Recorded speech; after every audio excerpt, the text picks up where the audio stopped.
ज्या विज्ञानवादाने केला ते या जगातले पहिले वैज्ञानिक तथागत भगवान गौतम बुद्ध। आणि त्यानंतर काही वर्षांनी या देशामध्ये एका राजाने खऱ्या अर्थानं बौद्ध धर्म अंगीकारून जगाला एक वेगळा विचार दिला आणि म्यानमार पासून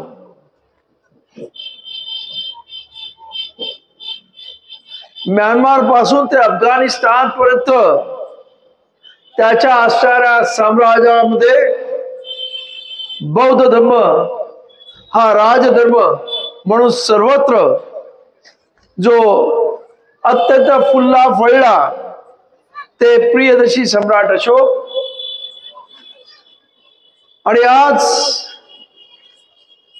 हजारो वर्षानंतर या देशामध्ये असणाऱ्या कपटकारस्थानी करणाऱ्या आणि षडयंत्र करणाऱ्या आजच्याच या सत्तामध्ये जे आज बसलेले आहेत त्यांच्या पूर्वजांच्या लोकांनी या देशामधून हद्दपार केलेला बौद्ध धर्म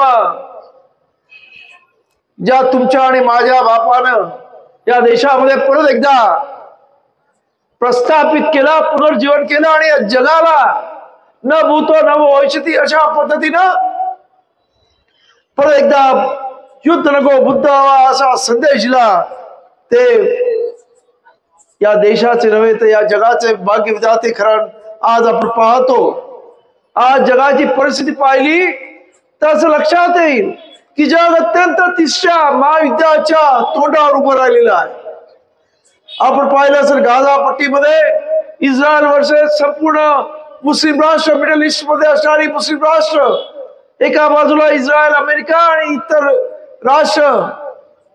त्याचबरोबर आपण पाहिलं युक्रेन वर्सेस रशिया, तिथे सुद्धा जगामधली अनेक राष्ट्र वेगळ्या दोन्ही देशांबरोबर आहेत।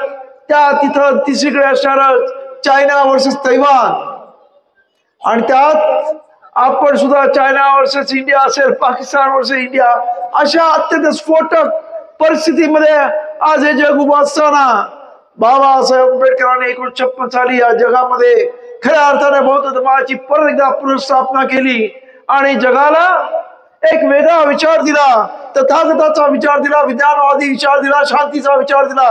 ते बोधिसत्व डॉक्टर बाबासाहेब आंबेडकर यांच्या विचारांना आणि प्रतिमाना त्रिवार वंदन करून आज ज्या बाबासाहेबांनी हा विचार दिला तो विचार देण्यामागे बाबासाहेब आंबेडकरांचे किती काबाड कष्ट आहेत। 18 तास त्यांनी जी काही मेहनत घेतली आहे, जी प्रचंड प्रमाणामध्ये ज्ञानोपासना केली आहे आणि त्या ज्ञानोपासना करत असताना ज्या त्यागमूर्तीने त्यांना सदैव साथ दिली, त्यांच्या अत्यंत उमेदीच्या काळामध्ये, त्यांच्या अत्यंत हलाखीच्या काळामध्ये ज्या मातेनं बाबासाहेब आंबेडकरांना साथ दिली, त्या त्यागमूर्ती रमाईचा जन्मोत्सव या इथे प्रियदर्शी सम्राट अशोक बहुउद्देशीय संस्था आणि त्यांचे अनेकेत आणि त्यांची सर्वच कार्यकर्ते आणि त्याचबरोबर या इथे उपस्थित असणारे डॉक्टर सिद्धार्थ गायकवाड, सचिव सामाजिक न्याय विभाग, त्याचबरोबर आता ज्यांनी भाषण केलं त्या अंजली चिवडे, त्याचबरोबर माझ्याबरोबर आलेले या इथे रमेश जाधव, त्याचबरोबर शेंडेजी, आपण सर्व बाबासाहेब आणि रमाईची लेकरं, सर्वांना मी क्रांतिकारी जय भीम करतो। या इथे हा जो कार्यक्रम होतो मागे सुद्धा मी एकदा येऊन गेलो। खरंच ही तरुण मुलं आज मला त्यांचा अभिमान वाटतो। या सर्व प्रियदर्शी सम्राट अशोक बहुउद्देशीय संस्थेत असणारी तरुण मुलं ज्या पद्धतीने कार्य करतायत, खऱ्या अर्थाने बाबासाहेबांनी सांगितलेलं जे वाक्य होतं, जो इतिहास विसरतो तो इतिहास घडू शकत नाही, परंतु ही मुलं आज इतिहास हा जगतायत। आज या त्यागमूर्ती रमाईने काय आपल्यासाठी केलं याची भावना त्यांच्या मनामध्ये आहे आणि त्यामुळेच हा एवढा मोठा कार्यक्रम दरवर्षी ते घेतात. आज त्यांचा हा 11वा हा कार्यक्रम आहे. 11 वर्ष त्यांच्या कार्यक्रमात सतत घेतली आहेत. त्याबद्दल मी त्यांना क्रांतिकाली जय भीम करतो, सलाम करतो. आणि रमाईच्या आयुष्याबद्दल काय बोलायचं. रमाईचं आयुष्य हे म्हणजे अत्यंत त्यागमय, अत्यंत कष्टमय, अत्यंत दुःखमय गेलेलं आहे. रमाईच्या जन्मापासूनची कहाणी आहे की जन्माला आली त्या छोटी असतानाच रमाईचे आई वडील दोघही वारले. त्यानंतर त्यांचं संगोपन नातेवाईकांकडे झालं, मामाकडे झालं. फक्त रमाई या बाबासाहेब आंबेडकरांच्या पत्नी झाल्या आणि त्यांना असं वाटलं असेल कदाचित की का एवढ्या त्या काळामध्ये SSC झालेल्या मुलाशी आपलं लग्न होतंय म्हणजे आपलं आयुष्य बदलेल. पण त्या मुलाच्या आयुष्यामध्ये एक वेगळंच एक विश्व होतं, एक वेगळाच विचार होता, एक वेगळाच इतिहास घडवण्याचा संकल्प होता. आणि त्यामुळं बाबासाहेब आंबेडकर, खरं म्हणजे बाबासाहेब आंबेडकरांनी सुद्धा प्रचंड हाल अपेष्टा त्या काळामध्ये आणि अपमान सहन केले. आणि या दोघांचं अत्यंत त्या काळामधलं जीवन जर पाहिलं तर खरं म्हणजे अत्यंत दुःखमय, अत्यंत कष्टमय आणि अत्यंत त्रासदायक होतं. पण त्याच्यामध्ये सुद्धा या दोघांनी धीर सोडला नाही. बाबासाहेबांचे एवढे अपमान झाले ती बाबासाहेबांनी त्याच्यावरती म्हणजे त्या संपूर्ण अपमानाला घेऊन सुद्धा स्वतः ताटमाने उभं राहून शेवटी जगाला दाखवून दिलं, अरे तुम्ही आमचे अपमान करत होतात परंतु शेवटी मेला शाळेमध्ये वर्गाच्या बाहेर बसवलं. परंतु आज त्याच विद्यार्थ्याच्या संविधानावरती या देशामधले राष्ट्रपती होतोय. आमची आदिवासी कन्या म्हणजे आदिवासी महिला आज राष्ट्रपती होते. या देशाची विधवा कन्या आज सुद्धा मी नेहमी उदाहरण देतो की आज सुद्धा देशामध्ये जी काय संस्कृती आहे ती म्हणते विधवांना खऱ्या अर्थाने मंगल कार्यामध्ये कुठेही घेत नाही. परंतु बाबासाहेब आंबेडकरांच्या विद्वत्तेमुळं, त्यांनी केलेल्या कार्यामुळं आणि त्यांनी हिंदू कोड बिल नावाचं जे एक अत्यंत या देशामधल्या तमाम महिलांसाठी केलेलं अत्यंत महत्वाचं कार्य मी जे समजतो, त्याच्यामुळं आज सुद्धा या देशामध्ये अशी काही मंदिर आहेत की ज्याच्यामध्ये महिलांना आज सुद्धा तिथे प्रवेश नाही. परंतु 1905 साली नेहरूच्या विधवा कन्येला या देशाचं पंतप्रधान करण्याचं सामर्थ्य या देशातल्या संविधानाने बाबासाहेब आंबेडकरांच्या हिंदू कोड मिळालं असं माझा जाहीर सांगणं आहे. आणि हे सर्व करण्यामागे या त्यागमूर्ती माता रमाईचा खऱ्या अर्थानं प्रचंड मोठा वाटा आहे. कारण ही त्यागमूर्ती रमाई सतत झिजली. खरं म्हणजे अत्यंत धार्मिक असणारी माता रमाई आठवड्यातून जवळजवळ 6 दिवस उपवास चालायचे. खरं म्हणजे उपवास तर ते धार्मिक तरी होते परंतु घरामध्ये खायला नसायचं. बाबासाहेब आंबेडकर शिक्षणासाठी, उच्च शिक्षणासाठी अमेरिकेत, लंडनमध्ये असायचे. बाबासाहेब तिथे उपाशी राहायचे. एका पावाच्या तुकड्यावरती आपलं शिक्षण कसंही पुरं करायचं. महिन्याला 5 रुपये कसे तरी पाठवून द्यायचे, त्याच्यावरती कुटुंब चालवायचं. आणि त्याच्याबरोबर असणाऱ्या त्याच्या जाऊबाई होत्या लक्ष्मीबाई, त्यांना घेऊन त्या मुंबईच्या त्या बायकाळ्यासारख्या मार्केटमध्ये शेणाच्या गोवऱ्या थापून त्या विकून त्याच्यावर संसार चालवायचा. एवढं कष्टमय आयुष्य मला तर वाटत नाही कोणाला आलं असेल. आणि त्या पलीकडे जाऊन की बाबासाहेब एकाच मुलाच्या अंत्यविधीच्या वेळेला होते, राजरत्न आणि दुसरा गंगाधर. परंतु इतर 2 मुलं म्हणजे ह्या मातेनं बाबासाहेब नसताना त्यांना माती आड करायचं आणि बाबासाहेबांना शिक्षणामध्ये खंड पडू नये म्हणून त्याला न कळवता बाबासाहेब आल्यानंतर हळूच सांगायचं. एवढं मोठा त्याग, एवढं मोठं म्हणजे मला वाटतं की हे काळीज कशा पद्धतीचं असावं सांगता येत नाही. कारण आज सुद्धा आपल्या मुलाला थोडस जरी खर्चटलं तरी आपल्या डोळ्यातून पाणी येतं. या मातेने 4 मुलं, आपली एक मुलगी आणि 3 मुलं माती आड करताना या मातेचं काय झालं असेल याचा आपण विचार करा. आणि आज या सर्व या मातेच्या त्यागामुळं आणि त्यामुळं बाबासाहेब आंबेडकरांच्या शिक्षणामध्ये खंड न पडू देता हिने जे त्या कुटुंब सांभाळलं आणि त्यामुळं बाबासाहेब झाले असं माझं मत आहे.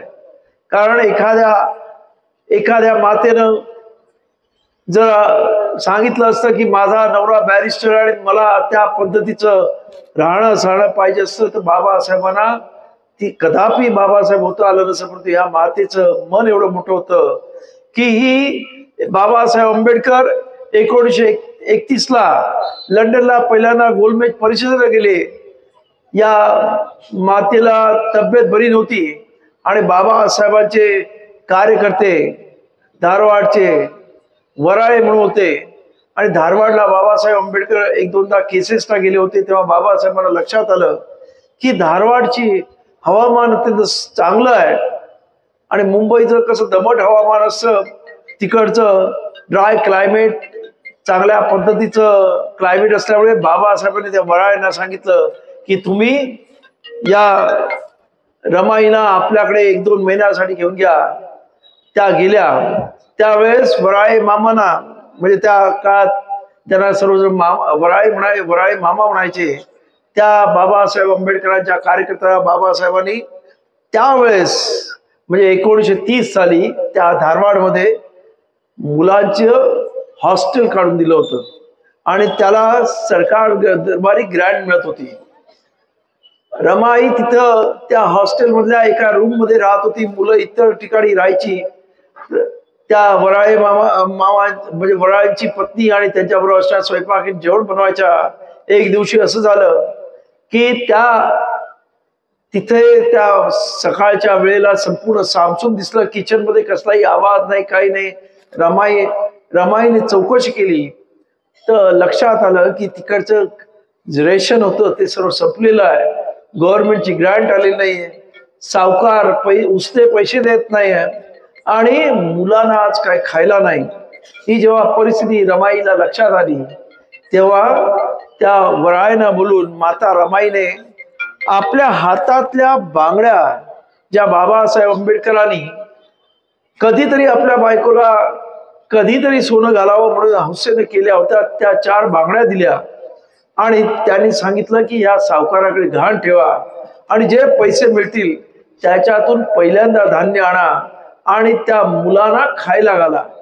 म्हणजे त्या मातेचं मन किती मोठं होतं की आज या बाबासाहेब आंबेडकर शिकतायत.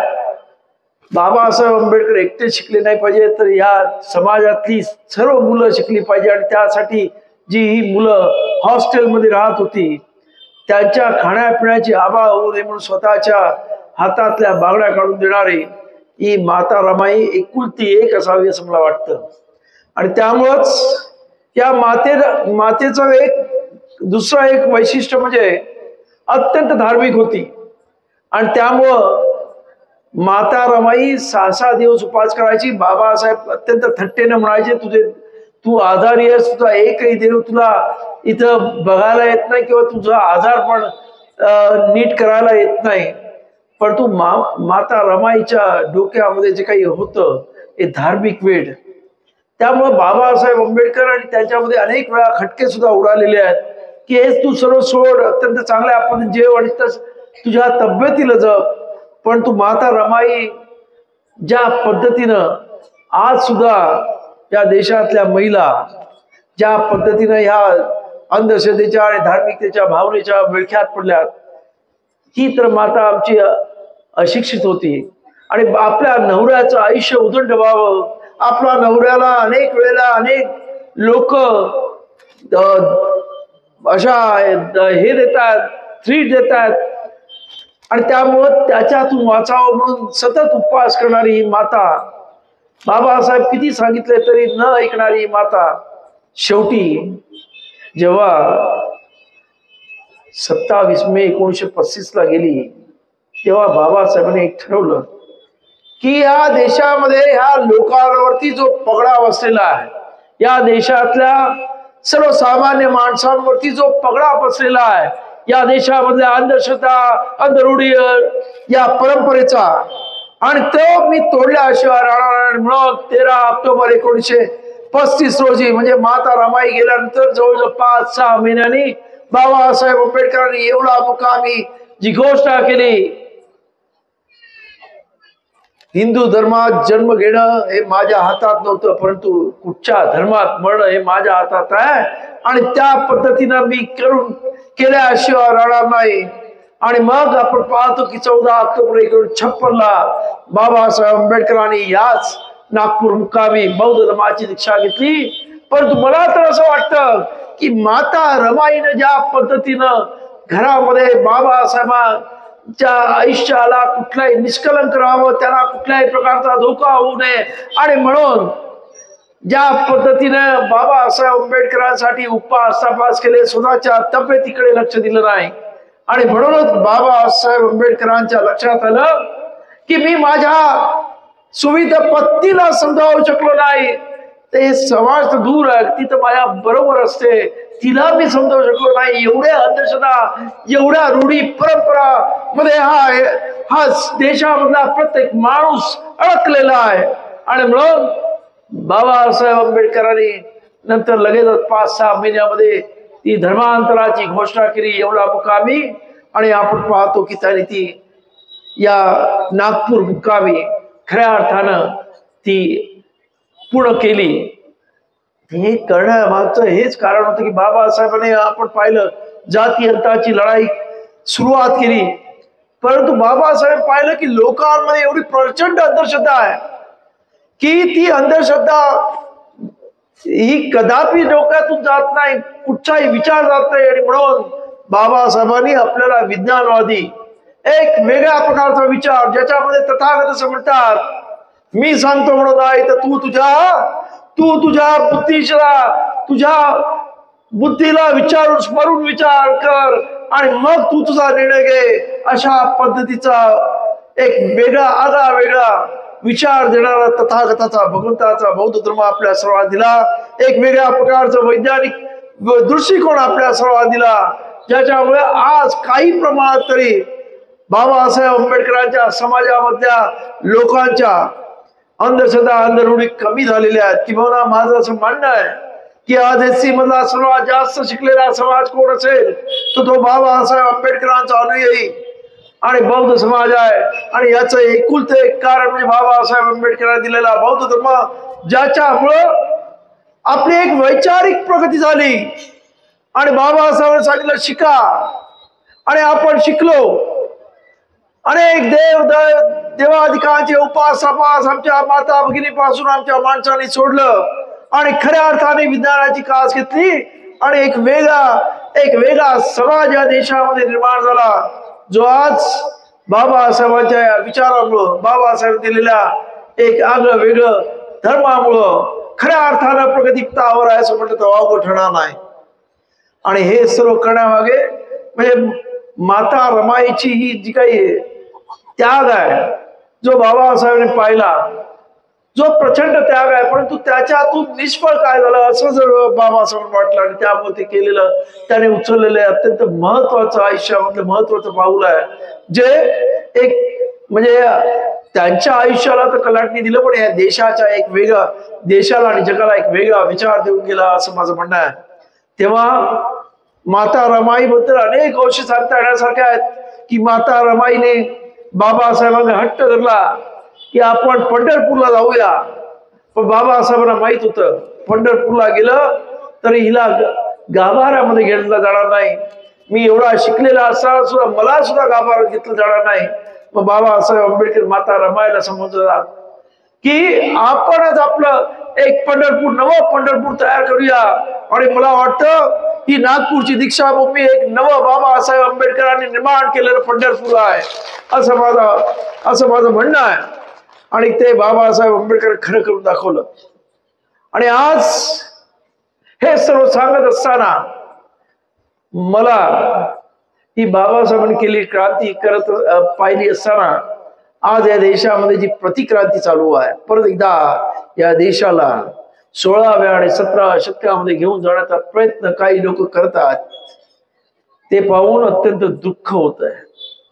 आज आमची अनेक लोक या सर्व लोकांबरोबर सामील झालेली आहेत. त्यांना जाणीव होत आहे की आपण कशामध्ये सामील झालेलो आहोत आणि कशा पद्धतीने वागत आहोत. येणारा काळ आपल्याला काय म्हणणार आहे, पुढची पिढी आम्हाला काय दोष देणार आहे. आणि ज्या बाबासाहेबांनी तुम्हाला अत्यंत म्हणजे जनावरांपेक्षा हीन असताना वागणूक मिळत असताना तुम्हाला माणसासारखं स्वाभिमानाने जगायला शिकवलं, तुम्हाला खऱ्या अर्थानं एक वेगळ्या प्रकारचा आयाम दिला, तुम्हाला स्वाभिमान दिला. आज इथे आमचे गायकवाड असतील, आमच्या चिवटे मॅडम असतील, अत्यंत मोठ्या अधिकाराच्या पदावर बसलेले आहेत. तुमच्यापैकी अनेक लोक अधिकारी झालेले आहेत. परंतु पुढे काय, तुमच्या पोराबाळांचं काय?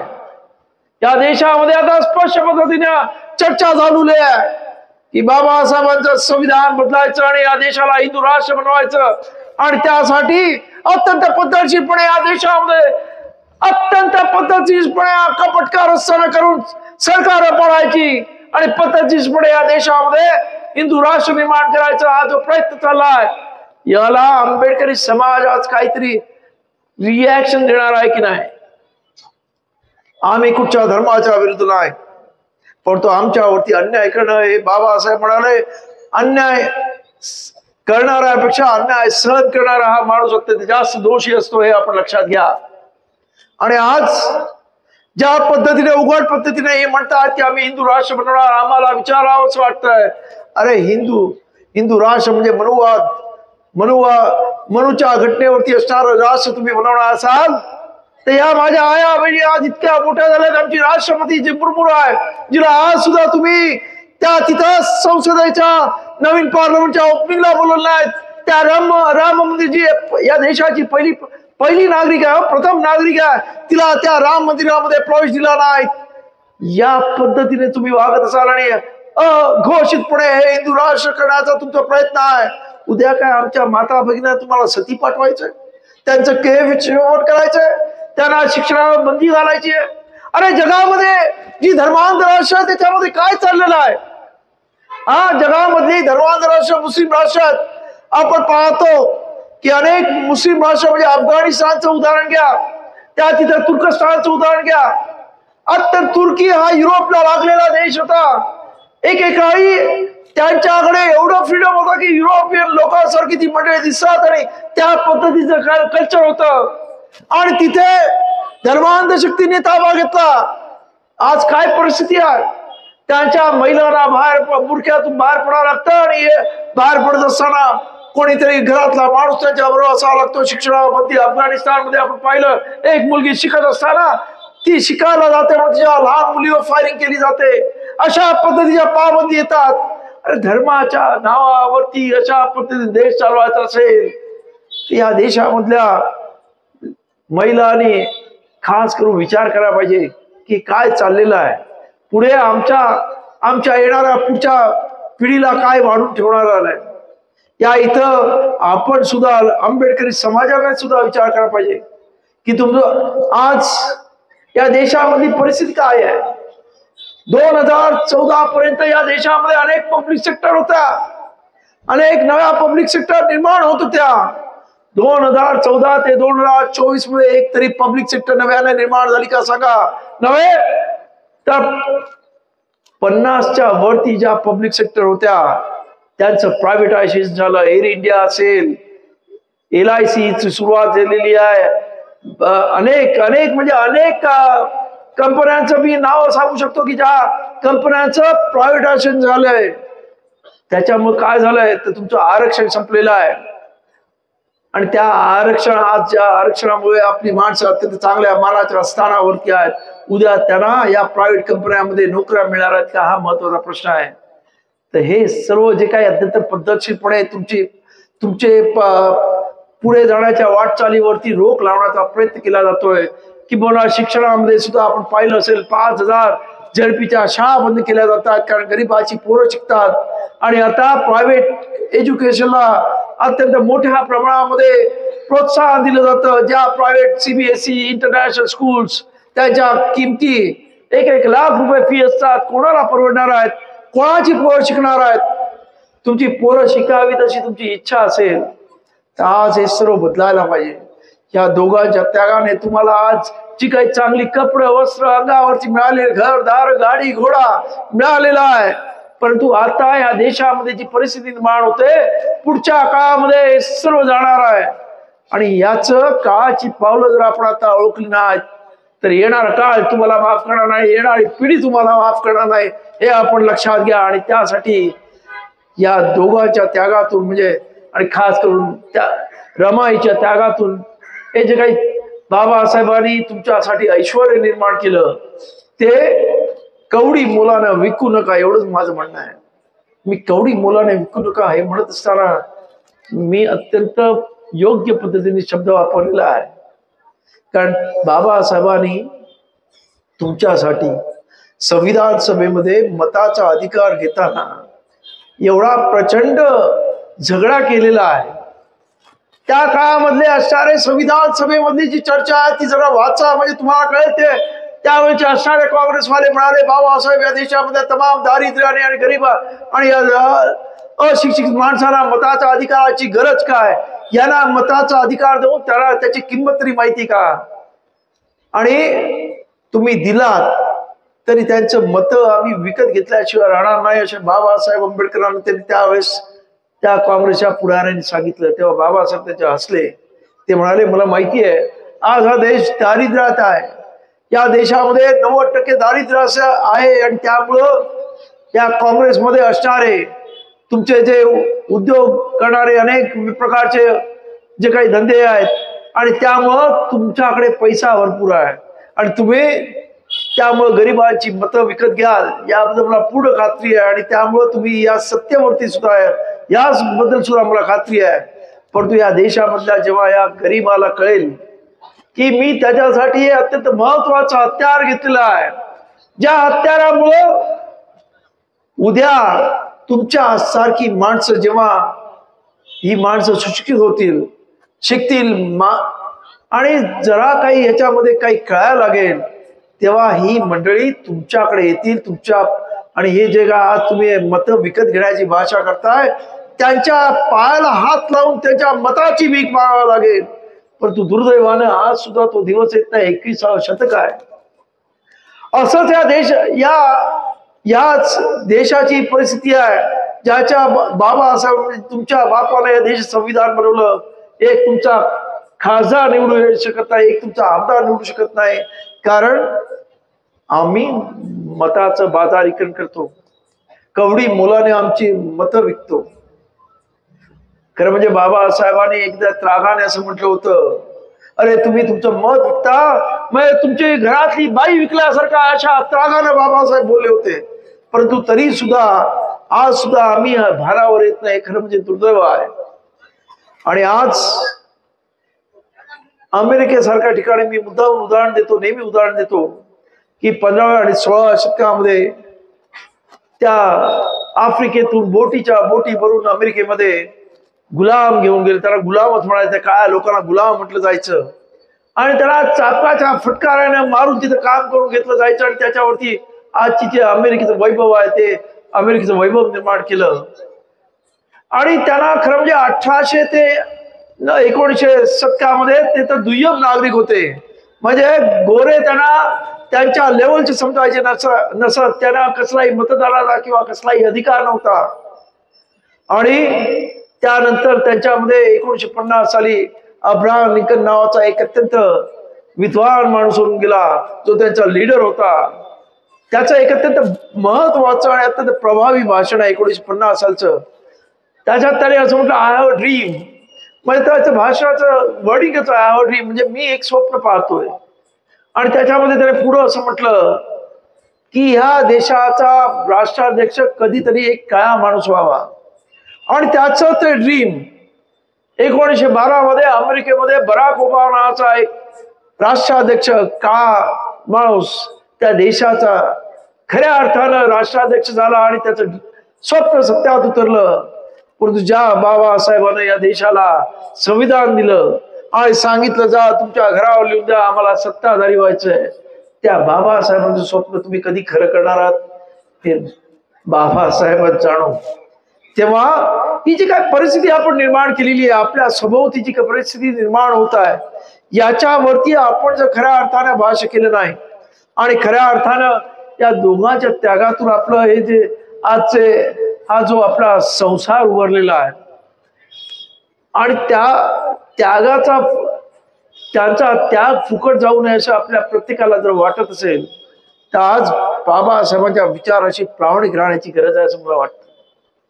ज्या दिवशी आपण बाबासाहेबांच्या विचाराशी प्रामाणिक राहू त्या दिवशी आपला विजय होईल. परंतु आपण पाहतो की बाबासाहेबांचं नाव आपण घेतो, बाबासाहेबांना डोक्यात आपण घेतो, डोक्यावरती घेतो, डोक्याच्या आत घेत नाही. आज बाबासाहेब आंबेडकरांची खरं सांगावं किती जणांनी बाबासाहेब आंबेडकरांची आजपर्यंत गव्हर्नमेंटने 28 व्हॉल्यूम छापलेले आहेत. किती जणांनी ते सर्व व्हॉल्यूम वाचले असेल?